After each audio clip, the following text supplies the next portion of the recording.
This is News 25 with Deanna O'Donnell and Unette Gentry. News 25, local news you can count on. News is brought to you by J.K. Nelson Law. Give them a call, 727-9900. Today's news is also brought to you by Gunny's Air Conditioning and Heating. New service and repair. Call Gunny's 775-727-6800. Welcome to News 25 here on KPVM TV and Ace Country Radio. I'm Deanna O'Donnell. And I'm Unette Gentry. It is Thursday, April 13th. Well, luckily, no major injuries as a result of a rollover crash that occurred on Wednesday night here in town. Pahrump Valley Fire and Rescue, along with Nye County Sheriff's Office deputies, were dispatched to a single vehicle rollover crash that occurred on Huckleberry Street on Wednesday night. Upon arrival, they were unable to locate the driver and the vehicle as it was reported on Honeysuckle and Red Rock. A short time later, they were able to locate the driver, who was found walking down the roadway by police. The car was located in an area right off of Huckleberry Street, resting on its roof. Pahrump Valley Fire and Rescue also responded to the scene and checked out the driver, who declined to be medically transported at the time of the crash. Nye County Sheriff's Office deputies are investigating the cause. In other local news, a structure fire unfortunately kills several bunnies, this just after Easter. So Pahrump Fire Rescue is dispatched to 3000 block of West Shadow Mountain for a reported structure fire. As we arrived on location, we found fire showing from a building or a double-wide manufactured dwelling at the rear of the property. Crews commenced both a quick offensive objective through a door located on the side of the structure and quickly knocked down the main body of fire. The occupants were not in the home at the time. They were found safe. There were no injuries, however, several pet bunnies were lost in the fire. They were actually located on the outside of the structure and had been exposed to the fire as it presented through one of the open doors. The investigation revealed that it's most likely undetermined at this point, but most likely accidental in nature. But there's no indicators suggesting that it's an intentional act. And Nye County Sheriff's Office deputies investigate a report of an alleged statutory rape. A high school resource officer is alerted to a report of a statutory sexual seduction involving a teenager and a man who was 21 years old. According to the Nye County Sheriff's Office declaration of arrest, on February 22nd, NCSO Deputy Dagler says that while assigned to Pahrump Valley High School, a reported sex offense was brought to his attention. During the investigation into the case, the officer says he was made aware that a 15-year-old juvenile female was allegedly having a sexual relationship with a 21-year-old man identified as Matthew Connolly. The deputy executed warrants for the Instagram account of Connolly on the Meta Platform Incorporated. Upon return and review of the records, the officer says that the conversation between the female juvenile and Connolly corroborated the relationship and that Connolly was aware of the juvenile's age and continued to communicate with her. Deputies with the Nye County Sheriff's Office were able to track down Matthew Connolly and place him into custody. He was transported to the Nye County Sheriff's Office and interviewed by Lieutenant Eisenloffel. According to the report, Connolly admitted to having sexual relationship with the juvenile female twice in the month of February, as well as exchanging nude photographs with the teenager. Matthew Connolly is facing 2 counts of statutory sexual seduction by a person 21 and over, and 1 count of using the internet for sexual conduct of a person less than 16 years of age. And we got a new building here in town. We're going to tell you about that after the break. You're watching News 25, the most recognized and farthest reaching local news in Nye County. News 25, local news you can count on. Well, you may have seen a new building inside the Chief Tacopos Cemetery at the Veterans Memorial. All right, here we go. Don't mess up. Oh, my God. There you go. With a new addition to Pahrump, the Veterans Memorial Advisory Committee, Nye County Commissioners Frank Carboni and Deborah Strickland, representatives from Pahrump Valley Fire and Rescue, Town Manager Tim Sutton, and many more welcomed the Veterans Memorial Building to town after years of planning. With many people's input, Double M Construction was able to build their new structure. This building cost $686,000 to build. The building includes a room for meeting, a waiting area, and bathrooms. The structure will now hold all of the Pahrump Veterans Memorial Advisory meetings and all other advisory meetings in Pahrump. This new Veterans Memorial is located on East Street next to the Chief Tecumseh Cemetery. We caught up with the Veterans Memorial Advisory Committee members Bruce Cox and Greg Cardarelli, who talk about the process and what is in store for the future. Dr. Tom Waters also spoke about how happy he was for the building to venture into the future. The original building, it's got to be probably 40, 50 years old, and it was originally just a lean-to. And so then eventually we got to the point where they built a wall around that, and it eventually became a building. Yeah, and then, I guess it was probably 03, 04 maybe, when a lot of people came out and they seen what shape the building was in, they seen what shape the burial grounds was in. And so it just progressed from there. A lot of people had input with this building. And so we just thank the commissioners so much for what they did, and the contractor and the committee itself. So I think the big thing is that we have the restrooms. Yeah. And this room here, we can use this room we can have our Pahrump Valley advisory meetings here. So number one, we needed restrooms. That was I think our number one thing, because the building was here. It didn't have plumbing at all, and it took them forever just to get fans into that building. So we wanted a building that could accommodate all the different committees here in town. Yeah. So it's just an absolutely beautiful building.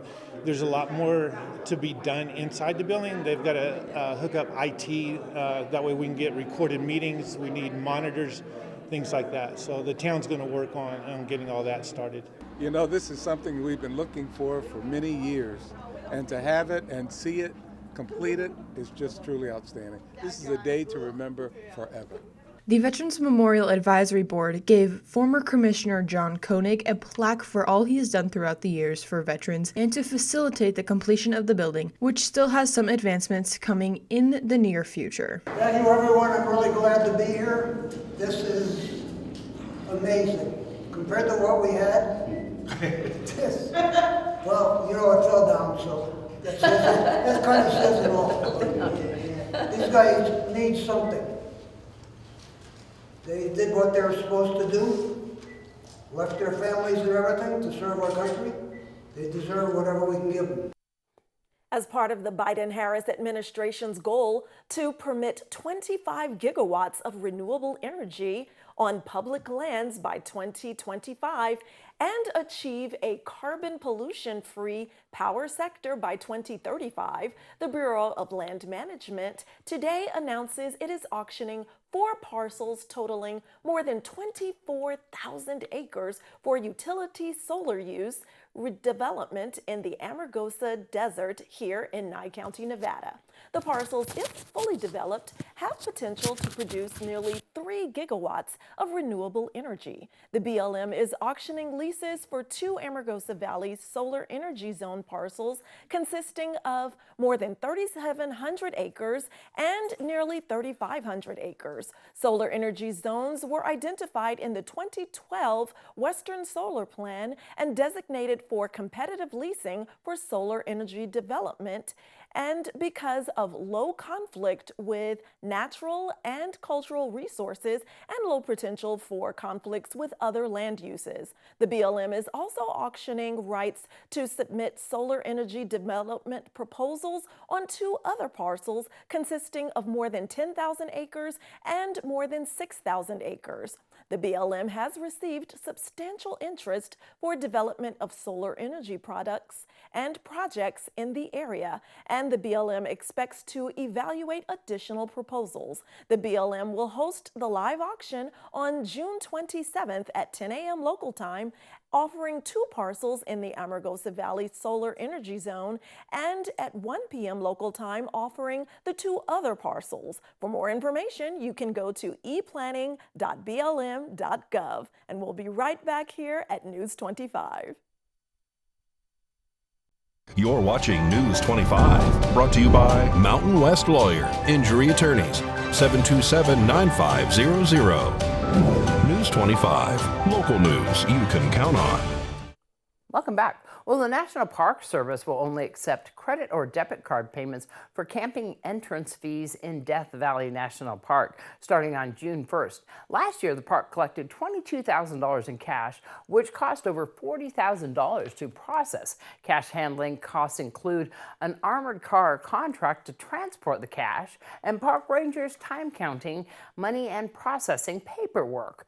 The transition to cashless payments will allow the National Park Service to redirect the $40,000 previously spent in processing cash to directly benefit park visitors. Entrance and camping fees are used to improve visitor experiences in national parks. In Death Valley National Park, these funds are currently used to clean public restrooms, lead school field trips, host distance learning in classroom sessions, provide emergency medical services, repair flood damage at Scotty's Castle, and so much more. Visitors can use cash to purchase the $30 per vehicle park entrance 7-day park pass at several partner locations, which includes Charlie Brown's General Store in Shoshone, California, Death Valley Natural History Association in Furnace Creek and their Visitor Center, Eastern Sierra Interpretive Association and Lone Pine Visitor Center. Panamint Springs Resort visitors can also purchase entrance passes ahead of time online at the recreation.gov site at sitepass/Death Valley. For more information about visiting the park, you can find it on mps.gov/diva. And in today's health news, we're pointing out that this April is National Alcohol Awareness Month. And for years, there have been claims that alcohol, like red wine, can be good for your heart. But the World Heart Federation now says otherwise. In a policy brief, they announced that no amount of alcohol is safe. We know from lots of studies that alcohol does raise blood pressure. A little bit, not a lot, but you increase blood pressure even a little bit and it increases the risk of stroke. And so the idea that, well, maybe a drink or 2 a day is good probably is wrong. According to the Federation, in 2019, nearly 2.4 million deaths were attributed to alcohol, accounting for 4.3% of all deaths globally. In addition, alcohol has been linked to a variety of diseases and cancer. Dr. Stephen Neeson, who is a cardiologist for Cleveland Clinic, agrees with the Federation's stance and says it's clear from all the new research that alcohol is not beneficial. However, if someone does want to drink, moderation is key, but notes even that can be a slippery slope. The Federation also made several recommendations to help reduce alcohol consumption and is now calling on governments for more advocacy. I do think we need to communicate clearly to the public that alcohol is not beneficial, that a little bit of alcohol is probably not harmful, but don't expect benefits. And medical experts also say that if you're concerned about how much alcohol you are consuming on a regular basis, it's important for you to contact your health provider or reach out for help. News 25 Weather Cam is brought to you by Lerner and Rowe Injury Attorney's Office in Pahrump. In a wreck, need a check? Call 702-877-1500. Oh, it's so beautiful outside today, I'm telling you. Yes, it is. The temperatures, though, are going up and down. We have blue skies outside, but a few clouds. We'll see what else is breezing through like the wind after this break. News 25 weather is brought to you by Dairy Council of Nevada.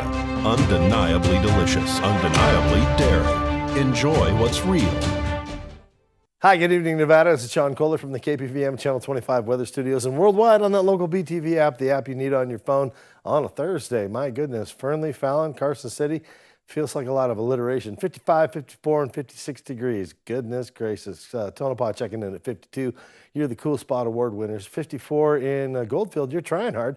68 out in Beatty. Perfect. Wonderful weather. 74 in both Amargosa and Las Vegas. Your fraternal weather twins. Las Vegas, you win the Hot Spot Award with a 50-degree low temperature tonight. Not too bad. Out in Death Valley, it's 83 degrees. And here in the Paradise of Pahrump, let's take a look at our current temperature.